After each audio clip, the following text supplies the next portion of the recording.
ওর নাম কি? নয়ন। আর তোমার নাম? অভদ্র কাউকে আমি আমার পরিচয় দেই। অভদ্রতার কি করলাম? অপরিচিত কাউকে না আপনি বলে সম্বোধন করা মানুষের ন্যূনতম ভদ্র, যেটা আপনার নেই।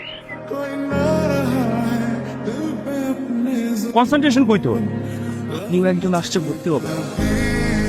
ও ছোটবেলা থেকেই অনেক ভালো ক্রিকেট খেলে। আমাদেরও ইচ্ছে ও বড় হয়ে ভালো ক্রিকেটার হবে। কি নাম তোর? স্যার আমার নাম নয়ন। আর তোমার বোনের নাম? নিঝোক।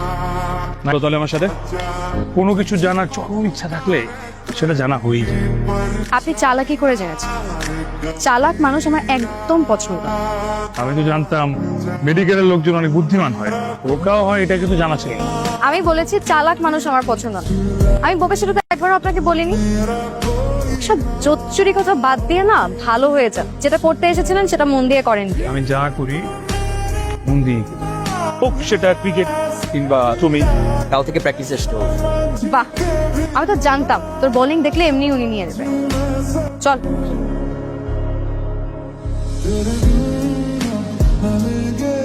একজন ভদ্রলোকের গায়ে হাত তুলছেন, মাথায় সমস্যা আপনার?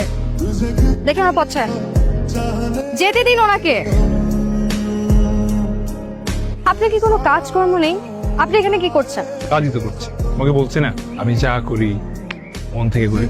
আপনার মন কি মেয়ে দেখলেই প্রেমে পড়ে যায় নাকি? মেয়ে মানুষ দেখলে প্রেমে পড়ে না, তোমাকে দেখে প্রেমে পড়ে গেছে।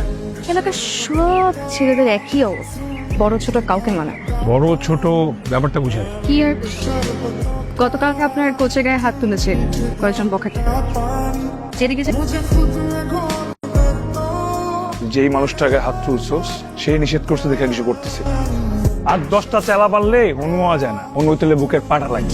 আমার বাবার সমান, বাবার সম্মানকে আমরা রক্ষা করতে হয় খুব ভালো মতো আমার জানা আছে। কোচের কাছে শুনলাম আপনি নাকি বখাটেদের সাহায্য করে আসছেন, সেজন্য আপনাকে অনেক ধন্যবাদ। আমি যেমন ক্রিকেট ভালোবাসি ঠিক তেমনি আমার স্যার। আমি যাদের ভালোবাসি তাদের জন্য যে কোনো লড়াই আমি করতে। একদম ঠিক। এখনো সে ভালোবাসার মানুষটাকে ভালোবাসি বলতে পারে। সবকিছু যদি বলে দিতে হয় তাহলে না বলাই ভালো। কাউকে ভালোবাসলে চোখে চোখ রেখে বলতে পারাটাও লড়াই করার মতো। একদম ঠিক। কি নাম তোমার? লামিয়া। কোথাও কি যাচ্ছ? লাইব্রেরিতে যাচ্ছিলাম। আপনি যাবেন নাকি আমাদের সাথে? যাওয়া যায়। ভাইয়া তুই থাক, আমরা যাই। তোর নীল নয়নার নাম কিভাবে পেলি?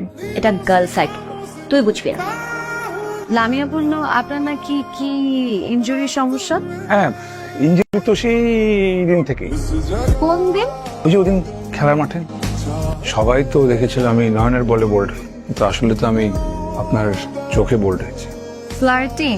এতদিন তো আপনার চোখের মায়া পড়েছিলাম, এখন তো আপনার চোখের মায়া পুরো আটকে গেছি। তাহলে আমার চোখ দুটো আপনি নিয়ে নিন। ফুল গাছে সুন্দর, গাছ থেকে ফুল ছিঁড়ে ফেললে সে তার সৌন্দর্য হারায়। बस तेरा साथ